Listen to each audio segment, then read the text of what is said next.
계엄과 제주항공 참사 여파로 언해보다 참담한 분위기 속에 시작된 2025년도 이제 며칠 남지 않았습니다.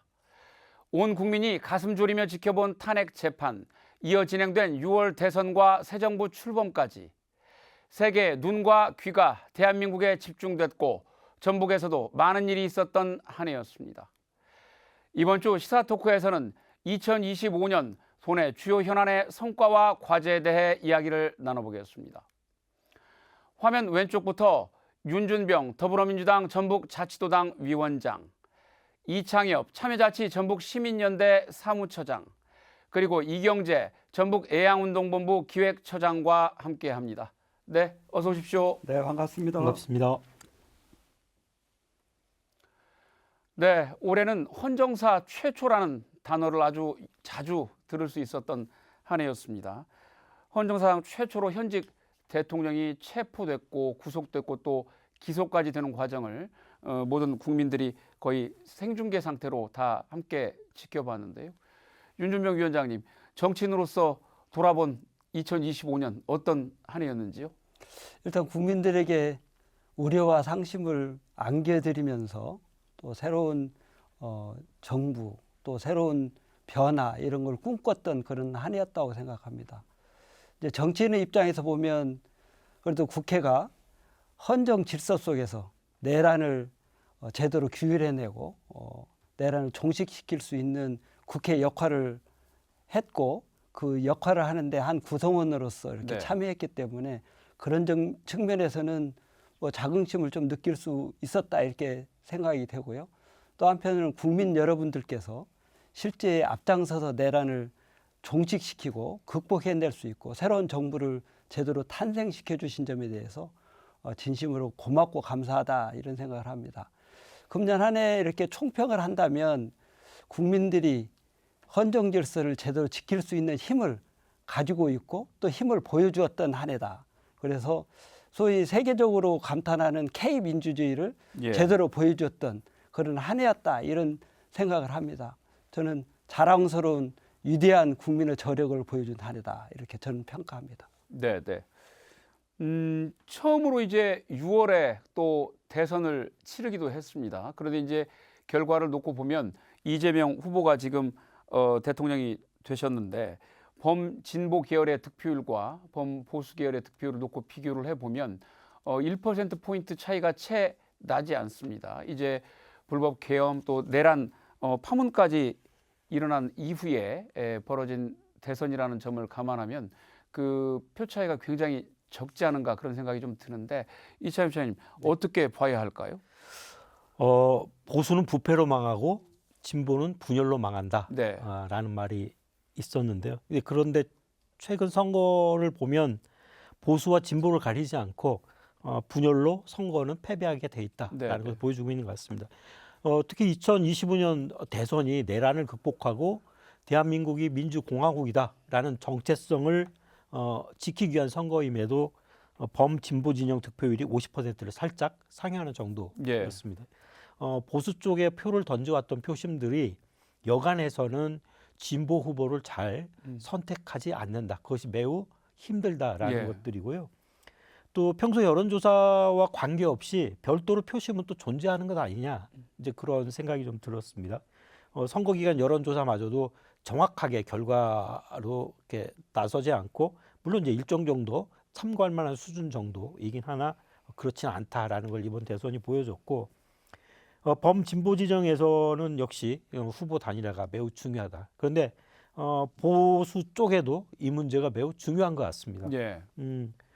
근데 또 앞으로 이 보수 속에서 후보 단일화가 이루어질 것이냐라는 것에 대해서 이제 의문이 드는데 소위 아스팔트 우파 또는 이제 극우 성향의 정치 세력 이게 실존한다라고 하는 점에서 조금 덜 강경한 보수 세력과 아주 강경한 보수 세력이 단일화를 이룰 수 있겠느냐? 저는 그렇게 매우 힘들어 보인다라는 예측을 하고 있고요. 그렇지만 앞으로 선거에서 후보 단일화가 매우 중요한 요소임은 틀림이 없다라는 것을 이번 대선이 보여줬다고 생각합니다. 네, 그렇군요. 이제 내란 청산 또 민생경제 회복 그리고 사회통합이라는 커다란 이 세 개의 과제를 안고 이재명 정부가 출범을 한 지 어느덧 6개월 가량이 지났습니다. 차임 어떻게 지난 6개월 평가해야 될까요? 그 뭐 6개월보다 1년을 좀 평가를 해보면은 네. 그 비상계엄, 대통령 탄핵, 예. 또 대선, 또 지금까지 자리 잡기까지 상당히 그 안개 속에 있는 벨에 가려진 여러 환경 요인들이 많았는데 예. 그래도 어떤 역사 정의라고 하는 줄기를 찾아서 쭉 온 걸 보면은 뭐 국민들의 노력도 컸고 또 역사를 관장하는 그 무엇, 뭐 신임은 신, 절대자가 있어서 바른 길로 인도한 그런 것이 있어 안가 저는 그런 거 네. 생각을 하게 되는데요. 일단 대선을 통해서 이재명 정부가 새로 출범을 했고요. 국정 운영과 관련해서 말씀하셨는데 모두 다 함께 잘 사는 대한민국이라는 기조를 내걸고 123개 국가 아젠다를 발굴해서 발표를 했지 않습니까? 예. 그런데 지방 입장에서 보면은 국가 균형 발전, 지방채의 어떤 가치를 상당히 높게 평가하고 앞으로 실행을 해 나가겠다. 이게 상당히 그 고무적인 현상으로 받아들여지는데 아마 내년부터 실행이 될 걸로 보고 있고. 예. 그래서 일단 우려했던 어떤 관세 문제랄지 경제 문제가 제자리를 잡아가면서 예. 안정 기조에 좀 돌아섰다고 보고 있고요. 또 하나 이제 정치 문제인데 이 정치 문제는 내란 청산이 아직 진행형이라 내란 청산이 돼야 협치랄지 사회 통합이랄지 이제 이 길로 나가는데 그것이 안 돼서 좀 안타깝게 짝이 없는 문제고.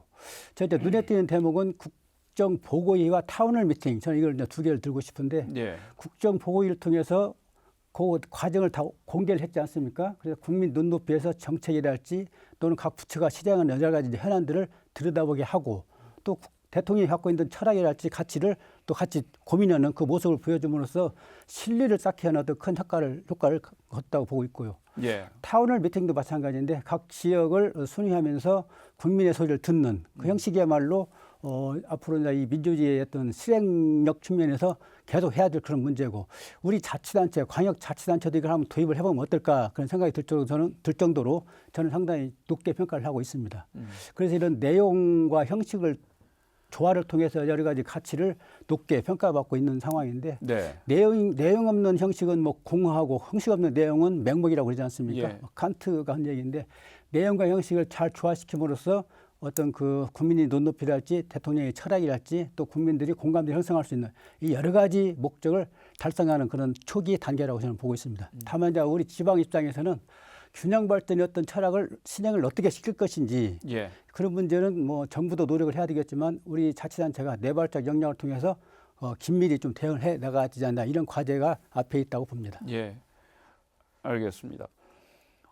이재명 정부 출범 이후에 전북 출신 또 연고가 있는 인사들이 중요한 자리에 아주 많이 발탁이 됐습니다. 과거에 비하면 뭐 수적으로나 질적으로나 굉장히 크게 신장된 것으로 볼 수 있는데 윤준병 위원장님, 과거에 비해서 그러다 보니까 전북 정치권의 위상이 굉장히 높아졌다 이런 얘기들을 많이 하는데 언제 그렇게 느끼셨고 이런 또 높아진 위상 발판 삼아서 올해 참 이런 성과가 있었다라고 자랑하실 만한 것 어떤 것이 있었을까요? 아마 도민들께서 그렇게 느끼고 계실 거예요. 네. 입각할 때 뭐 우리 지역의 국회의원들이 실제 장관으로 이렇게 발탁이 돼서 입각하고 예. 역할들을 하고 있는 모습 이 자체가 과거와는 다르다 뭐 이런 판단을 하고 계실 거라고 생각하는데 뭐 선거 과정에서도 우리 전북의 도민들께서 적극적으로 이재명 정부 3파역을 자임하셨고 또 결과적으로 많은 기여도 했고 또 그 과정 속에서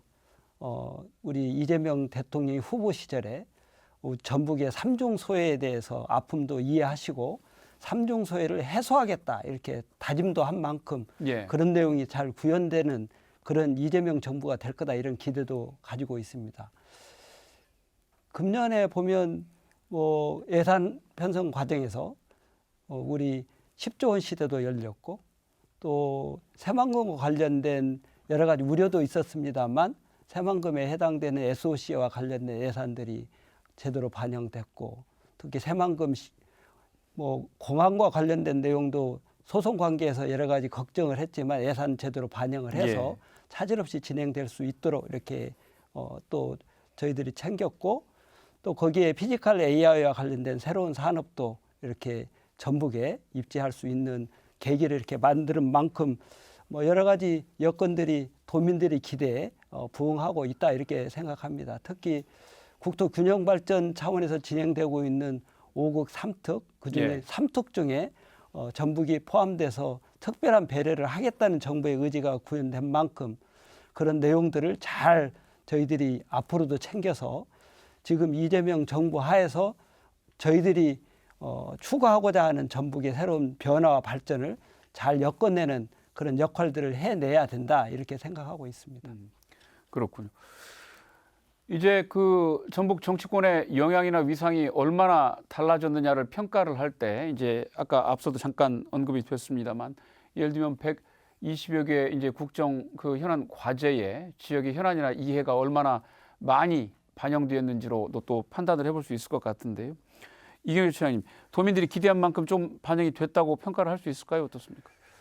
그 내용적으로 보면 상당히 반영이 됐다고 봅니다. 예. 말하자면 아까 말씀하신 것처럼 피지컬 레이어랄지 또는 여러 가지 뭐 저 우주 방사선 연구 시설, 뭐 햄프 산업 뭐 예. 이런 것들이 신규 사업으로 들어가 가지고 신규 사업이 한 4천억 정도 들어가 있더라고요. 네, 그래서 네. 신규 사업은 미래에 계속 할 수 있는 근거를 마련했다는 점이 상당히 고무적으로 보고 있는데 일단 이제 부족하다고 보는 내용은 상징적 측면에서 좀 미흡하지 않느냐. 예를 들면은 전남 같은 경우는 반도체 부분이 상당히 얼짱을 했거든요. 예. 예컨대 데이터 센터랄지 또는 그 인공 태양 문제랄지 인공 태양은 이제 핵 융합 그 연구센터 시설인데 그 1조 2천억짜리 사업이거든요. 이런 문제랄지 여러 가지 이제 이 에너지 나주가 에너지 도시로 그 지정이 되면서 상당히 그쪽에 많이 쏠림 현상이 있었어요. 예. 그래서 상징성 측면에서 전북은 소외받고 있는 거 아니냐 이런 지적이 있지만 또 전라북도는 그에 따라서 어떤 인공지능과 관련된 여러 가지 인프라를 상당히 많이 깔았다.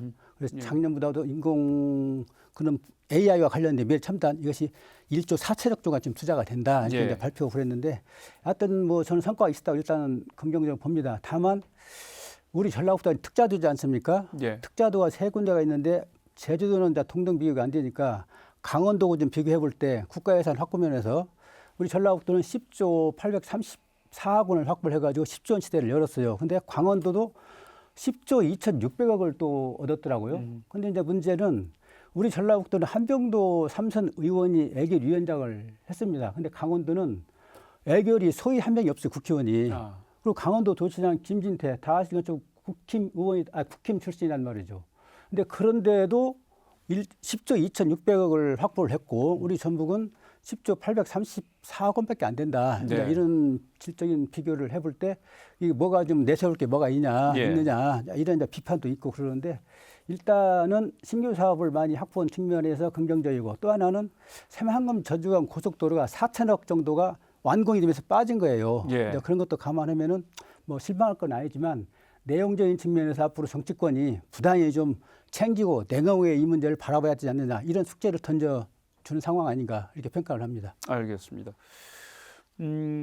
올해 조금 그 기대를 모았지만 이루어지지 않았던 것 중에 하나가 지금 타운홀 미팅이 있습니다. 대통령이 이제 시도를 돌아다니면서 지역 현안도 청취를 하고 지역민들로부터 직접 그 목소리를 듣는 행사인데 현재 지금 전북자치도하고 제주, 뭐 경기 남부 이렇게 한 두세 군데 정도만 지금 빠져 있고 우리는 2026년으로 지금 행사가 미뤄졌습니다. 그동안 이제 여러 가지 좀 꽉 막혀 있던 현안들이 있다 보니까 좀 돌파구가 되었으면 하고 기대하는 그 바람들이 좀 많았지만 잘 안 됐는데 이렇게 지연되면서 빚어진 문제 뭐가 있다고 보세요?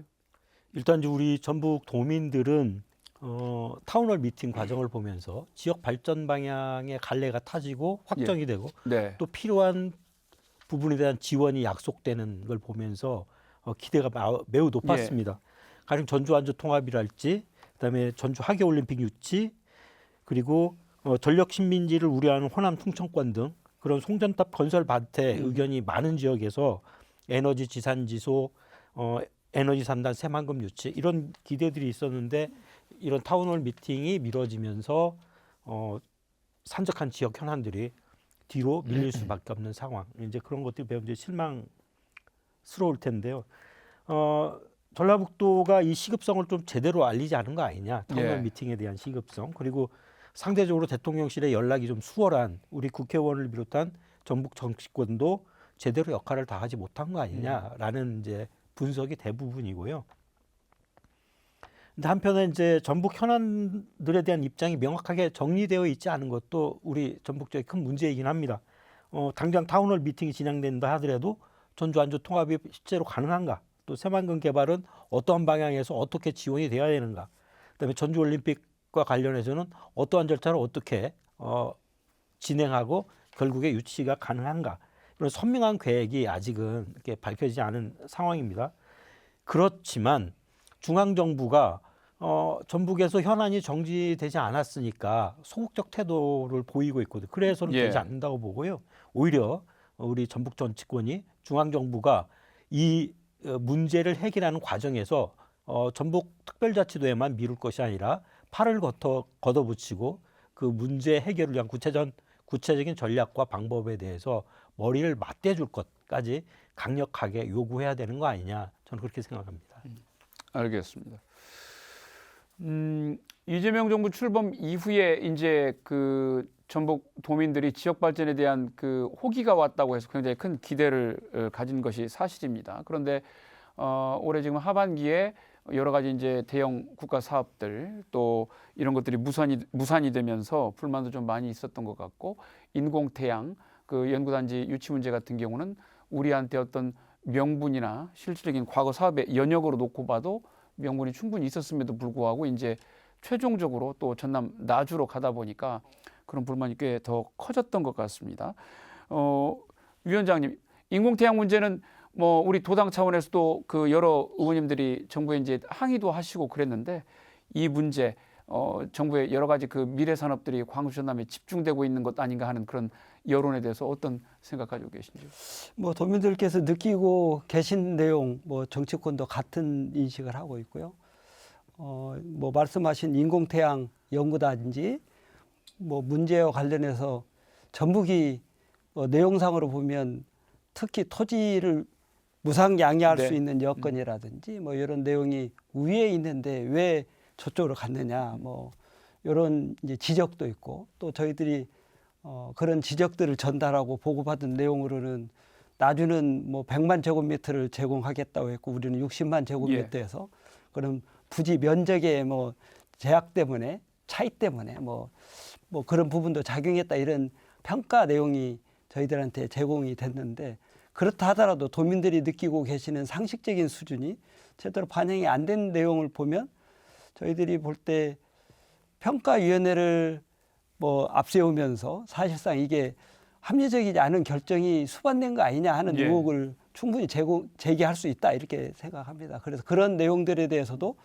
구체적인 규명을 조금 더 정치하게 하면서, 이제 문제는 전북에 걸맞는 내용들이 제대로 투자가 되고 국책 사업이든 민간 투자든 이런 게 수반되어야 도민들이 느끼실 때 전북 3종 소외가 해소되어 가고 있구나, 예. 기울어진 운동장이 좀 회복돼 가고 있구나, 이렇게 느끼실 건데, 그런 내용들을 만드는 게 중요하다고 생각합니다. 아마 타운홀 미팅과 관련된 내용이 좀 늦어지는 내용들도 이런 우리 도민들의 아픔, 도민들의 어떻게 보면 분노, 이런 부분들을 충분히 대통령, 우리 청와대에서 인지하고 계시기 때문에 그런 내용들에 대한 고민, 또 그런 걸 치유할 수 있는 대안의 발굴, 뭐 이런 것들이 지금 진행되고 있지 않을까, 이런 기대도 하고 있고요. 또 그런 기대들이 제대로 실제 사업으로 타운홀 미팅할 때 제시가 될 수 있는 그런 여건이 될 수 있도록 저희들도 좀 챙기고 또 촉구도 해서 우리 도민들의 기대에 걸맞는, 우리가 기대하는 이재명 정부에 걸맞는 그런 내용들이 발표되고 또 추진되기를 기대하고 그렇게 될 수 있도록 저희들도 노력하겠습니다. 알겠습니다. 새만금 이야기로 조금 넘어가 볼까요? 최근에 이제 그 이재명 대통령이 새만금 개발청을 비롯해서 그 업무 보고를 받는 과정에서 새만금에 30년 동안 15조 원이 투입이 됐지만 매립도 이제 아직까지 40%밖에 되지 않았다, 현실적인 계획을 수립해야 되는 것 아니냐라고 이제 주문을 했어요. 그래서 이제 민주당, 우리 도당을 비롯해서 여러 정당들 또 전북자치도 등에서도 여러 가지 입장들을 냈는데, 이겸재 처장님, 네. 대통령의 지적 우리가 지역에서 어떻게 해석하고 또 반영해 나가야 할까요? 이재명 대통령은 머리가 참 좋은 분 같아요. 예. 우리 전북에 사는 사람들보다도 더 정확히 새만금의 현 실태 문제를 깨뜨리고 네. 있으시더라고요. 이제 그 내용을 간추려 보면은 대통령 선거 때마다 새만금 계획이 달라지느냐. 예, 예. 그리고 15조 원을 쏟아붓고도 매립지 40%밖에 안 된 이유가 뭐냐. 할 수 있는 것과 할 수 없는 것을 가려서 할 수 있는 것을 예산 대책을 세워서 실행을 해야 되지 않느냐. 예. 이게 맞는 말이거든요. 근데 우리 이제 정치권이랄지 뭐 선거 때도 마찬가지고 정치권들은 새만금의 어떤 그 도민 기대감을 계속 높이는 장밋빛 청사지만 얘기를 해왔거든요. 뭘 어떻게 하겠다. 뭐 5년 뒤에는 뭘 어떻게 한다. 근데 실행이 다 안 됐잖아요. 이걸 정확히 짚은 전국을 찌른 이제 발언인데 그 발언으로 끝나서는 안 되고 예컨대 새만금을 다시 이제 리메이드를 해야 될 것 같아요. 예, 예. 그래서 기본계획을 다시 수립해가지고 할 수 있는 거, 그 재원대책 세워야 되고 또 할 수 없는 거는 좀 미루고 또 후세대에 맡기면서 여러 가지 이제 트렌드가 바뀌니까 그때 용도로 또 바꿀 수도 있고 네. 그래서 그런 문제를 새만금 개발청이 빨리 해가지고 개발위원회의 승인을 받는 그 절차가 필요한다고 보고 있고요. 또 하나 지금 빨리 해야 될 문제는 수질 문제 어떻게 할 것이냐. 해수유통 이야기만 나오지 언제 할 것인지. 근데 환경 기초실이 다 되면은 뭐 한다. 뭐 이런 얘기만 나오지 결정을 못 하고 있잖아요. 네. 수질 문제를 빨리 해야 해수유통을 시킬 것인지 안 시킬 것인지. 해수유통을 할 때는 또 계획이 다 달라지는 겁니다. 예. 얘가. 그래서 그런 문제를 빨리 정립을 해야 되는 문제를 예리하게 지적을 했고요.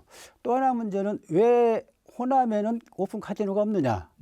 내외국인이 출입할 수 있는 카지노를 이야기하는 겁니다. 여러 가지 이제 뭐 답변도 했지만은 그 문제도 한번 종합적으로 검토할 필요가 있던 그 주제를 준 거거든요.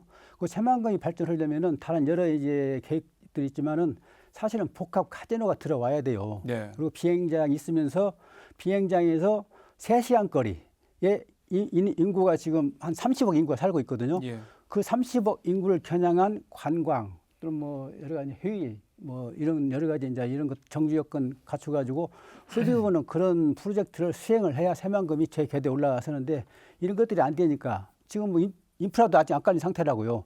근데 이재명 대통령이 발언을 계기로 발언은 상당히 그 충격적인 발언이면서 정치권의 어떤 정치권을 질책하는 그런 발언이었는데 이걸 그대로 흘려버리지 말고 뭔가 좀 천착해가지고 새로운 어떤 모멘텀이 들 수 있는 예. 그런 것들을 만들어야 되지 않겠는가 이렇게 봅니다. 네, 알겠습니다.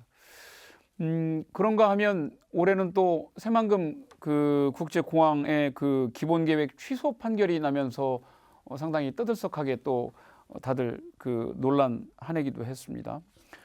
최근에 이제 더불어민주당 전북도당에서도 국토부나 또 전북자치도와 함께 잘 대응해서 승소를 이끌겠다고 입장을 내시기도 했는데 윤준명 위원장님 이 문제 어떻게 대응하시겠어요? 뭐 새만금공항 차질 없이 진행될 수 있도록 만들어야죠. 예. 그러니까 뭐 일단 새만금공항과 관련해서 기본계획 취소 판결이 났을 때 도민들이 경악을 했잖아요. 예.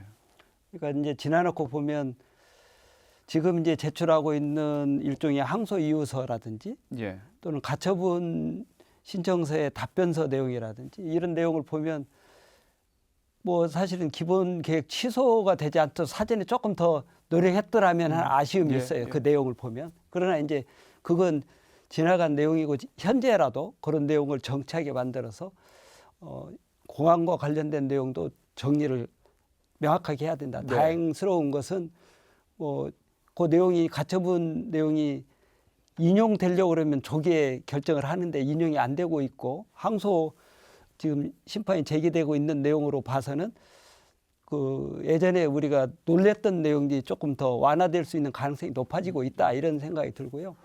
대신에 이제 이번 2026년도 예산 과정에 1,200억 원의 공항 예산이 다 반영돼서 예. 일정상 차질 없이 진행될 수 있는 여건이 됐기 때문에 네, 네. 예산 집행은 예산 집행해서 제대로 공항 건설하고 또 소송은 소송대로 제대로 대응해서 우리가 염려하는 그런 결과가 반복되지 않도록 하기 위한 충분히 해서 공항의 역할은 그렇게 만들어 가면서 이제 새만금과 관련된 SOC 사업들이 공항뿐만이 아니고 뭐 항만도 있고 또 철도도 있고 거기에 도로 국도도 있고 이런 인프라들이 있는데 이런 내용들이 당초 계획대로 특히 이재명 정부 내 최소한도 SOC는 다 완공을 하겠다. 최소한 예. 내정돼 있는 내용은. 예. 그래서 이런 내용들이 완공이 돼야 나머지 부수적인 내용들도 추진될 수 있기 때문에 최소한 그런 내용들은 완공될 수 있도록 완벽히 마무리될 수 있도록 저희들이 정치권도 노력하고 지금 이제 얘기되고 있는 재생에너지와 관련돼서도 이제 여러 가지 우려도 있는데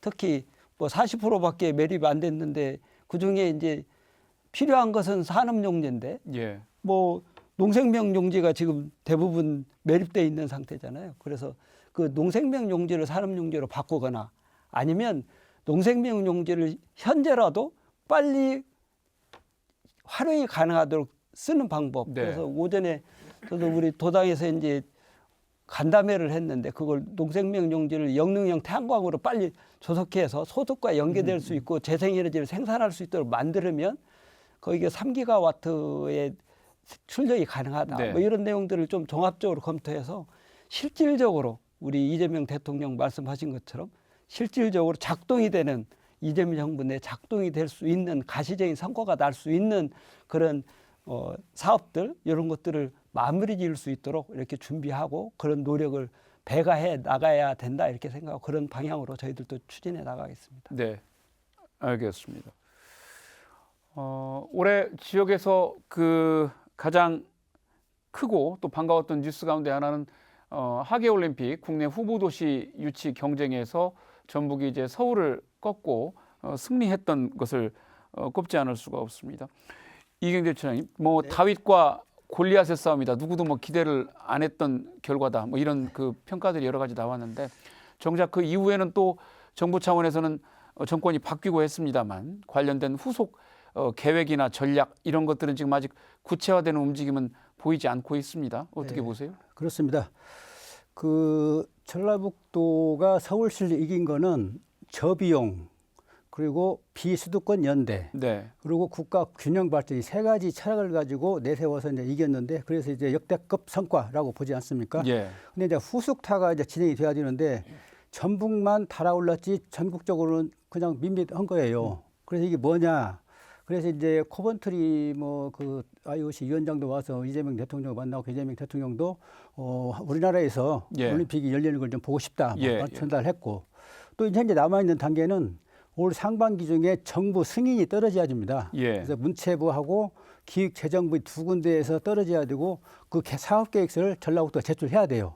그래서 아마 사업계획서를 아직 현재 지금 만드는 작성 중이고 제출하지 않은 상태고 만약에 승인이 떨어지면은 그때 이제 IOC에 제출합니다. 네, 그럼 이제 정부 승인이 만약 정부가 보증하는 거예요.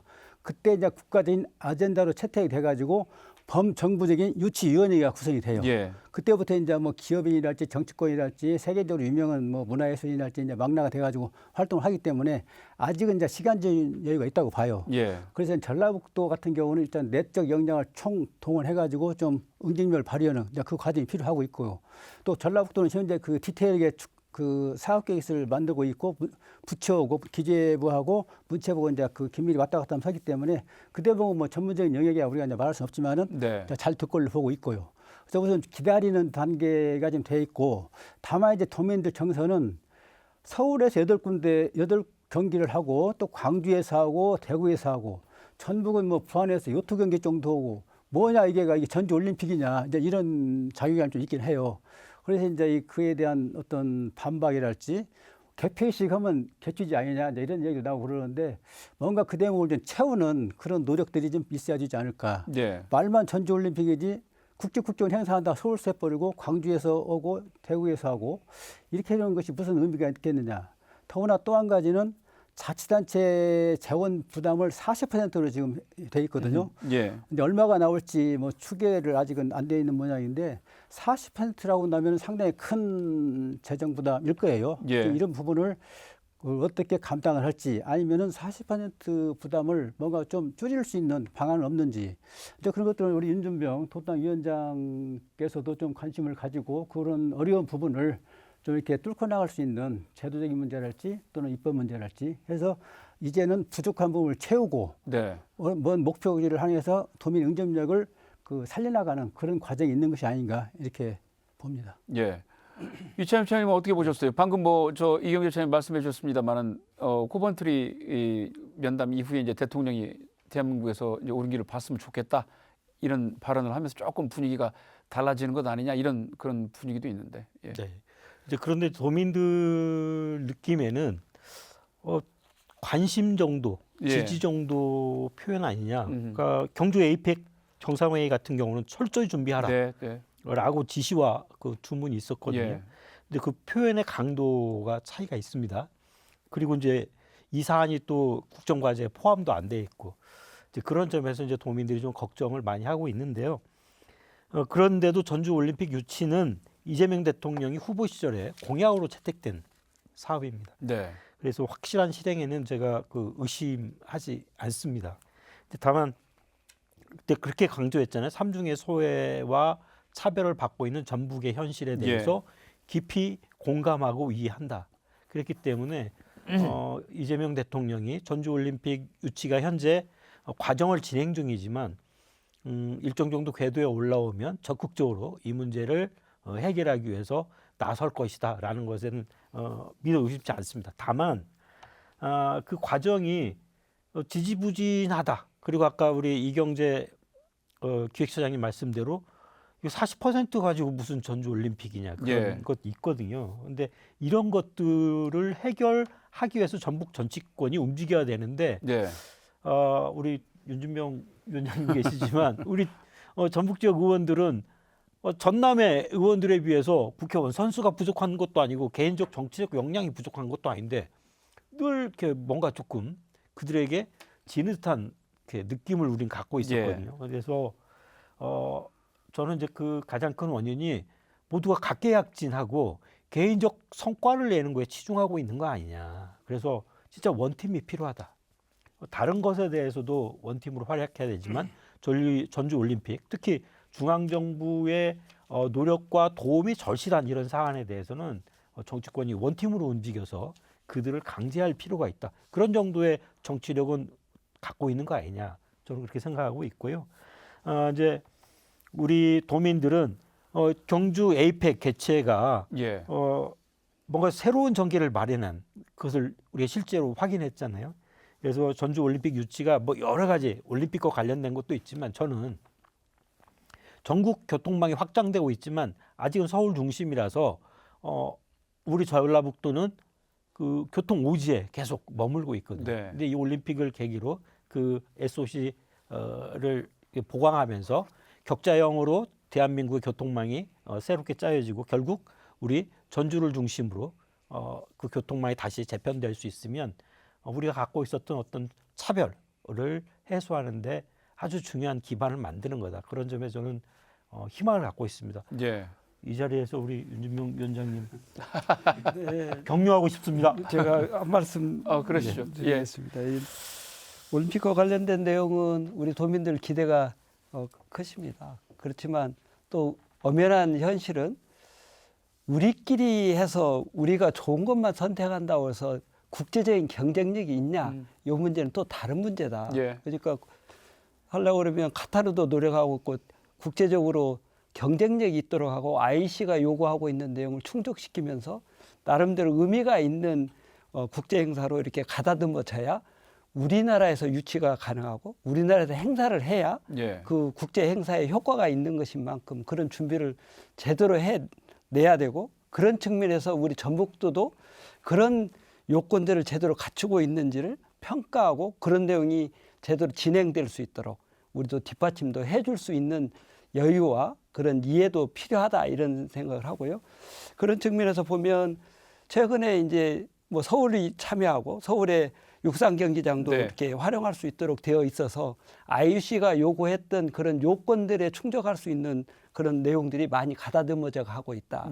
그런 측면에서 보면 뭐 아마 도에서는 금년 2월 달까지 내부적으로 지금 자체적인 도의 계획 요거를 확정하고 내년 상반기 이내에 이제 국가의 유치계획서 승인까지 받는 일정을 가지고 가는데 그 과정 속에 이제 뭐 잠실 체육하고 전주하고 연계될 수 있는 이제 공간이 시간적으로 보면 1시간 반 거리니까 그렇다고 보면 IOC가 요구하고 있는 뭐 운동장이나 숙소나 프레스룸이나 이런 내용이 1시간 반 거리에 있기를 희망하는 내용이 충족될 수 있도록 뭐 SRT의 요건들을 거기에 맞도록 업그레이드 시키고 또 우리 전북의 숙박 시설과 관련돼서 지금 4성급인데 5성급으로 늘려서 한 예. 단계 숙박 기능을 업그레이드 시킨다든지 또는 지역에서 해야 될 체육 시설들이 지금 노후화돼 있는 부분들이 지금 그렇지 않아도 이건 재축을 하거나 업그레이드 시켜야 예. 되는데 그런 내용을 국제 행사를 계기로 정비를 한다든지 이런 준비들을 잘 차근히 하면서 국제 행사를 준비하면 나름대로 의미 있는 국제 행사가 준비가 될 수 있겠다 이런 생각이 들고요. 네, 네. 그런 내용들이 잘 가다듬어질 수 있도록 뭐 말씀하시 우려하시는데 정치권이 원팀이 돼서 이 부분들을 잘 추진하고 협조하고 추동할 수 있는 그런 노력을 해 나갈겠다 이렇게 말씀을 드립니다. 알겠습니다. 하계 올림픽 그 국내 후보 도시 선정 못지않게 올해 가장 굿뉴스 가운데 하나가 이제 피지컬 AI 사업 유치 소식이었습니다. 위원장님, 이 뭐 사업 규모도 굉장히 크고 여러 가지 파급 효과가 있을 것으로 기대를 모으고 있는데 지역에 어떤 의미가 있는 사업인지 좀 소개를 해주시죠. 뭐 아시는 것처럼 AI는 우리나라 지금 이재명 정부하에서 역점을 두어서 세계 국가 경쟁력을 뭐 변화시키고 이끌어가기 위한 역점 사업인 만큼 정부가 5년 내내 적극적으로 하고 예전에 AI와 관련해서 별로 인식이 안 되던 그런 내용을 확실히 우리나라가 중심이 돼서 역동적으로 하고 있다 이런 내용을 국제적으로도 인식시키는 뭐 그런 계기를 지금 만들고 있는데 예. 그런 측면에서 뭐 AI와 관련된 사업이 전북에 이렇게 유치돼서 특히 피지컬 AI가 중요한 산업적인 기반을 뒷받침하는 것인데 그게 전북에서 추동이 된다. 예. 이런 내용은 그렇지 않아도 산업적으로 늘 뒤처져 있는 전북 입장에서는 진짜 반가운 소식이죠. 네, 네. 그래서 저는 이 부분을 잘 매듭지어서 우리가 제대로 만들어가야 된다 이런 생각이고요.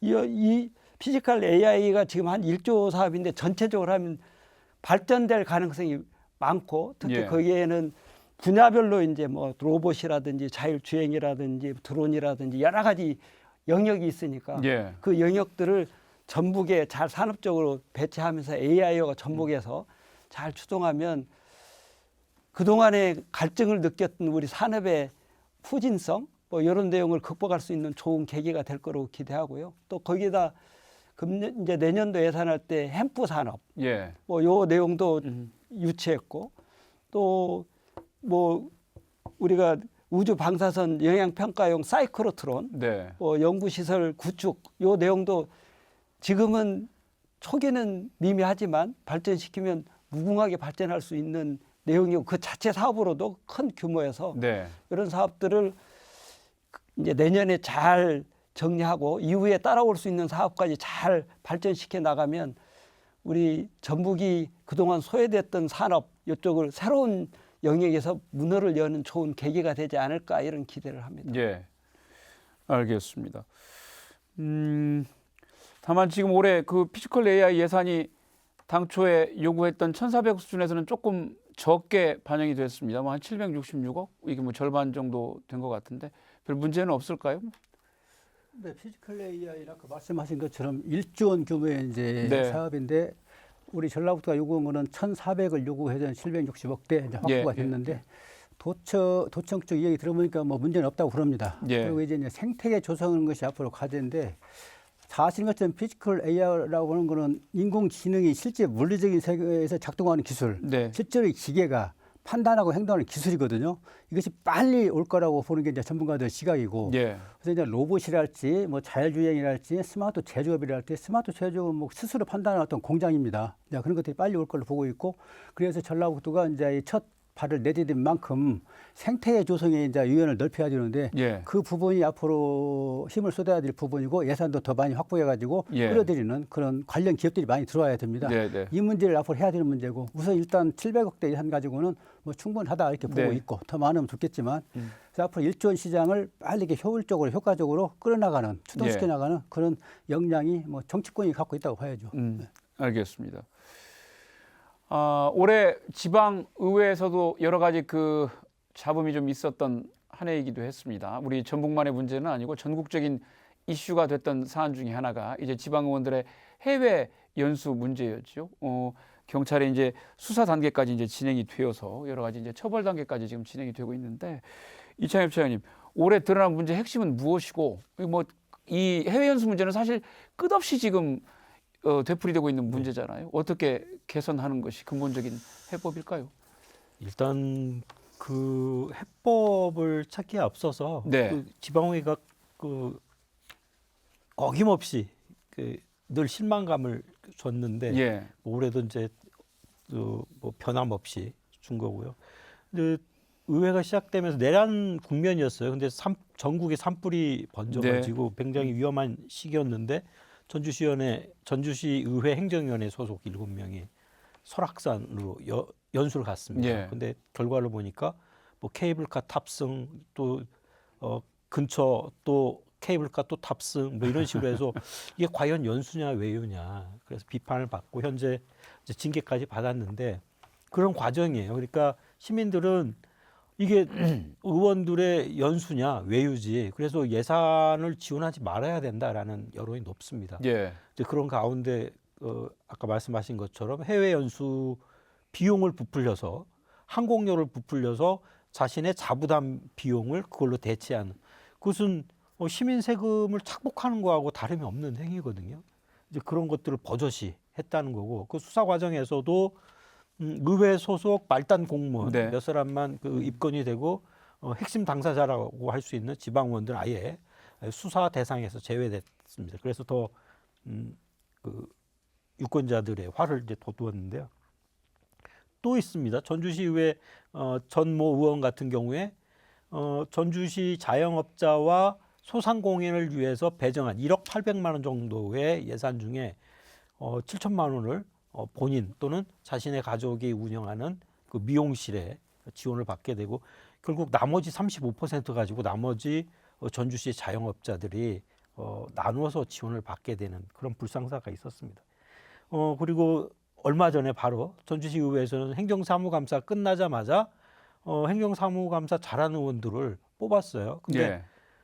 그 뽑은 의원 중에 징계를 받아야 되는 의원도 포함됐고, 근데 도대체 그 선정 기준과 선정 이유 그리고 그 절차는 뭐냐? 그건 아무것도 예. 내놓은 게 없습니다. 그래서 마치 이곳은 그 어디 전리품 챙기듯이 예. 사은 행사에서 사은품 챙기듯이 지방의원이 지방의회가 무엇을 하면은 무조건 자기 주머니 뭘 챙기는 거 아니냐 이제 그런 건데요. 오래전부터 이 문제는 지속되어 왔습니다. 그러니까 그 지방의회가 자정 능력을 발휘하지 못하고 계속 자기만의 리그 안에서 자기만의 이득을 취하는 이 행위.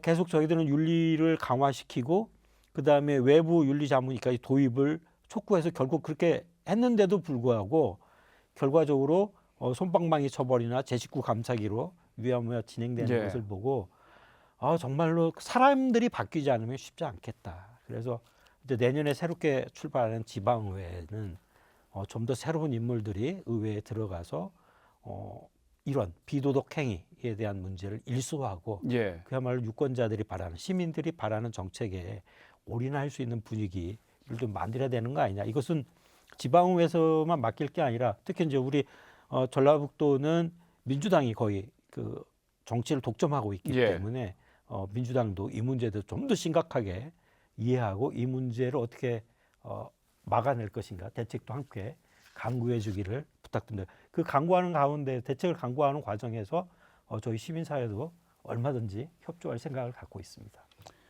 알겠습니다. 올해 그 국회 단계에서 그 수건사업 해결됐던 현안 가운데 하나가 이제 대광법이라고 불리는 대도시권 광역교통 관리에 관한 특별법이 최종 통과된 것도 꼽지 않을 수 없습니다. 윤준명 위원장님, 뭐 의미 좀 소개를 해주시죠. 뭐 그동안에 이제 수도권 같은 경우에는 수요가 많다는 이유로 네, 사실은 국토 균형 발전 차원에서는 지방으로 가야 될 예산들이 대도시나 뭐 광역 도시로 집중되는 이런 현상들이 있었죠. 그래서 이런 부분들을 균형 발전 차원에서 이렇게 관리해야 될 필요가 있다 이렇게 주장을 해왔는데 그동안에 전북의 경우에는 광역시가 없다는 이유로 예. 그동안 소외를 받아왔었죠.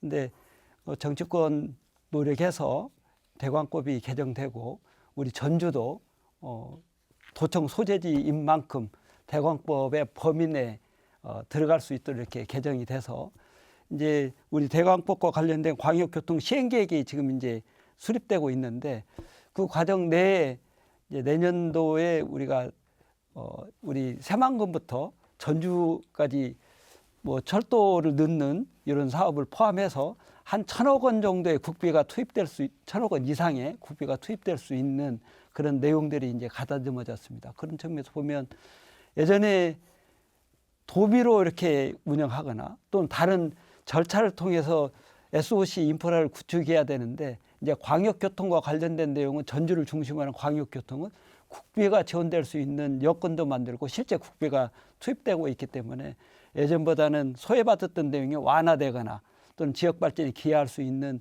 물꼬를 텄다 이런 측면에서 큰 의미가 있다 이렇게 봅니다. 예. 앞으로 이 내용이 열린 만큼 이 부분들도 잘 활용해서 전북의 SOC와 관련된 특히 교통과 관련된 SOC와 관련해서는 많은 발전이 추동될 수 있도록 저희들도 챙겨가고 또 함께 노력해야 된다 이렇게 생각합니다. 네, 알겠습니다. 진행된 시간을 보니까 얼추 한 가지 의제 정도만 좀 다루고 마무리를 좀 들어가야 될 것 같은데요. 이경재 총장님께 그 마지막 질문을 좀 드릴까 싶습니다. 올해 지금 제일 큰 이슈 가운데 하나가 전주 안주 통합이었습니다. 이제 뭐 시간이 계속 우리가 특별법을 만들 수 있는 시간, 이 마지노선이 계속 미뤄지다 좀 흐지부지 되는 양상이 되어가고 있는데 그동안에 그 추진된 통합 논의의 문제점은 무엇이고 최근에 또 대전 충청권에서는 대통령까지 지금 이야기를 하면서 상당히 급물살을 타고 있단 말입니다. 이런 점에서 또 우리가 무엇을 또 보고 배워야 될지 정리해서 말씀 좀 해주시죠. 네, 대전 충남 통합 이야기를 대통령이 꺼내면서 사실은 뭐 잠잠해 있다가 동력을 지금 받고 있습니다. 네. 그래서 정치권도 뭐 적극적으로 그쪽 가야 되는 거 아니냐 예, 하고 있는 상황인데 글쎄요, 전주안주 통합은 과거에 3번의 실패를 통해서 정치권이 개입을 하면 안 된다. 예. 어떤 자발적인 민간단체들 갔으면 좋겠다냐 이런 정서가 있어가지고 정치권은 배제 논리를 좀 추동시켜 왔는데 예. 이 대전 충남 보니까 결국은 정치권의 어떤 합의를 먼저 이루는 게 선결 요건이 아닌가. 예. 왜냐하면은 전주안주 통합은 그런 아까 논리를 갖고 접근했지만 결국은 나중에 정치화 됐지 않습니까? 예. 뭐 완주군 군의원들 전원 또는 유희태 군수 또는 안은영 그 의원까지도 반대 논리에 휩쓰니까 뭐 꼼짝꼼짝 예. 못 오는 거죠. 그래서 이 정치 논리 배제했다고 했다가 이렇게 무산되고 보니까 오히려 정치적인 문제부터 정치권끼리 좀 합의 먼저 해야 이게 빠르게 속도 있게 가는 거 아닌가. 네, 이제 네. 대전 충남 보고 이제 어떤 교훈 같은 걸 느끼게 됐는데 사실은 완주군이 반대하는 입장에서는 강제를 못 하는 거죠. 예. 대통령실은 행안부는 그 육자회담을 통해서 건의를 받고 대통령실과 상의를 했는데 대통령실은 일단 유보, 보류 그리고 지방세 이유로 넘기자 예. 이런 상태거든 지금. 네. 그 이유는 이재명 정부는 앞으로 그 행정 효율이랄지 규모 경제랄지 이런 걸 노리기 위해서는 특히 이제 인구 이탈이랄지 지방 소멸에 대응하기 위해서는 통합적으로 가야 되는데 전주 완주가 사실은 모범 케이스로 보고 좀 깊이 있게 봤는데 계속 변화가 없는 거죠. 네. 그래서 이걸 먼저 추동시켰다가는 상당히 정권이 이제 부담을 가지 않느냐. 예. 그래서 이제 정리를 하고 대전 충남을 꺼내서는데 오히려 반응이 좋은 거예요. 예. 그다음에 대전 충남부터 하고 이제 완주 전주 완주는 이제 좀 보아가면서 할 텐데 글쎄요 그 지방선거 이전까지는 제가 볼 때 이제 물 건너 간 걸로 보고 있고 네. 왜냐하면 그 여론을 돌릴 수가 없기 때문에 아마 행안부에서 완주군민 상대로 내적인 여론조사를 했던 것 같아요. 예. 그래서 그게 이제 반대가 찬성보다 좀 높게 나오니까 이건 정권에 부담이 간다. 그래서 찬성을 했으면은 정부가 추구하는 가치랑 맞는데 첫 여론조사를 들여보라는 첫 이벤트인데 이것이 부정으로 나온다. 이게 부정적으로 나온 거는 좀 바람직하지 않다 해서 눌러놓은 예. 케이스란 말이죠. 근데 이 현재 상태에서 눌러놓고 유보를 시켰지만 다음에 이걸 추동시킨다? 저는 변화가 없을 걸로 보고 있고 그래서 이 문제를 행안부가 빨리 정리를 했으면 좋겠어요. 예. 그래야 다음 수순을 밟는 거란 말이죠. 예컨대 김제랄지 뭐 또 다른 자치단체 있을 수 있고 또 익산까지 포함한 광역을 할 수도 있는 부분이 있고 그래서 이런 문제를 건너가기 위해서는 빨리 행안부가 주민들이 건의한 이 내용을 정리를 해줘야 되거든요. 현 상태는 이제 그것이 빠르게 진행이 돼야 되겠고, 앞으로를 보면은 2030년을 겨냥한 통합을 이제 단계적으로 추진시켜야 될 상태고, 내년 6월 지방선거는 거의 뭐 물 건너갔다고 보아집니다. 알겠습니다. 네, 2025년도 한 해를 마무리하면서 올해 전북에서 있었던 큰 굵직한 현안들을 하나하나 좀 살펴봤습니다. 올해 성과를 바탕으로 또 실패를 거울 삼아서 2026년은 올해보다 더 나은 한 해가 돼야 할 텐데요. 내년은 어떤 한 해가 되기를 바라시는지 마무리 말씀으로 간단하게 한 말씀씩 듣겠습니다. 위원장님부터 해주시죠. 네, 뭐 금년이 내란 종식하고 또 민주주의 회복하고 또 경제적으로 민생을 회복시키는 그런 한 해였다면, 이제 금년이 내년을 위한 뭐 씨앗을 뿌렸다고 해야 되나요? 네. 뭐 이런 한 해였다 이렇게 생각하고, 그런 한 해 우리 국민 여러분께서 수고해 주신 점에 대해서 진심으로 감사하고 고맙다는 말씀을 드립니다. 이제 내년의 경우에는 금년에 뿌린 씨앗들을 잘 싹 틔우는, 그리고 본격적으로 설계했던 사업들이 추진되는 그런 한 해가 될 거로 기대를 합니다. 우리 전북의 현안도 제대로 해결하고 또 금년에 뿌린 씨앗들이 제대로 이렇게 싹을 틔울 수 있도록 우리 함께 노력해야 되는 그런 한 해가 될 걸로 기대하고요. 특히 이재명 정부에서 여러 가지 적극적인 일을 하고 있고, 또 앞에서 지적하신 타운홀 미팅과 관련돼서도 여러 가지 좋은 선물들이 준비되고 있지 않을까 이런 생각이 들어서 그것도 잘 저희들이 소화해내야 되는 한 해가 될 걸로 기대합니다. 더구나 내년에는 지방선거가 있는 만큼 선거가 만사이고 또 인사가 만사인 만큼 앞으로 또 도정 또 지자체를 운영할 여러 가지 선출직 이제 일꾼들이 잘 선정돼서 이런 호기가 돼 있는 한 해를 잘 이끌어갈 수 있도록 올바른 선택해 주시기를 바라고 늘 관심과 또 격려 부탁드리겠습니다. 네. 주장님, 예. 2025년 격동의 하나입니다. 그런데 그 와중에서 이제 많은 것들 우리 시민들, 국민들은 이뤄냈지만 아쉬운 점이 많고, 오늘 토론한 내용들이 다 아쉬워서 이 토론을 이렇게 했는데요. 내년은 말의 해이고 그중에 또 붉은 말의 해입니다. 이 붉은 말은 역동성을 상징하고 질풍 같은 속도를 이제 대변하고 있는데, 2006년에 올해 못다한 것들, 좀 더 많은 것들 이루어서 오늘처럼 아쉬운 얘기가 아니라 우리는 무엇을 통해서 성공했을까? 그것을 분석하는 그런 토론이 꼭 연말에 있었으면 좋겠다. 그것을 위해서 우리 시민들 더욱더 힘내시고요. 2026년에 선거가 있으니까 그 선거에서 또 새로운 지방정부를 탄생시켜야 되는 막중한 임무도 있습니다. 올바른 선택을 통해서 새로운 전북 그리고 새로운 지방자치단체를 만들 수 있도록 다 같이 노력했으면 좋겠다, 그런 말씀드립니다. 네, 전 예. 네, 전북자치도가 사상 첫 10조 원 시대를 열었습니다. 여러 사업들이 많이 이제 정착시키고 또 발전시켜 나갈 텐데요.